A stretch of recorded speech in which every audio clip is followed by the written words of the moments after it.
गोळीबाराच्या घटनेनं नागपूर हादरलाय। नागपूरमध्ये भर बाजारात गोळी झाडून तरुणाची हत्या करण्यात आली आहे। भाजी विकत घेण्यासाठी आलेले दोघे जण यामध्ये जखमी झालेत। दुचाकीवरून आलेल्या 4 जणांपैकी एकानं देशी कट्ट्यानं हा गोळीबार केला। नागपूरच्या प्रकाशनगरच्या गोविंद लॉन जवळ ही घटना घडली आहे। 4 आरोपींना पोलिसांनी बेड्या ठोकलेल्या आहेत, तर एक जण हा फरार दिसतोय। या संदर्भात अधिकची माहिती जाणून घेऊयात। आमचे प्रतिनिधी जितेंद्र शिंगाडे सध्या आपल्यासोबत आहेत। जितेंद्र, नक्कीच अतिशय धक्कादायक अशी ही घटना म्हणावी लागेल। नागपूरच्या गोधनी परिसरातील प्रकाशनगर येथील गोविंद लॉन जवळ ही रात्री उशिरा घटना घडलेली आहे। एक 4 ते 5 तरुण एका कारमधून उतरले आणि शाहरुख कुठे आहे असं म्हणत त्यांनी भाजी बाजारात गोळीबार सुरू केला। यातील एक गोळी जी आहे ती सोहेल खान नावाच्या 35 वर्षीय युवकाला लागली, ज्यामुळे त्याचा मृत्यू झाला।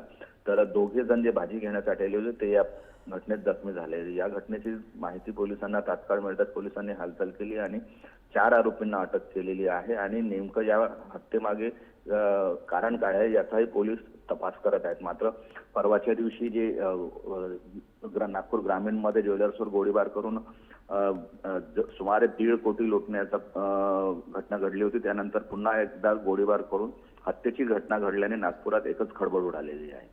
नक्कीच गौरी, हो नक्की जितेंद्र, पोलीस नेमकी काय कारवाई करतात या आरोपींवर हे बघणं महत्त्वाचं असेल। धन्यवाद दिलेल्या सविस्तर माहितीसाठी।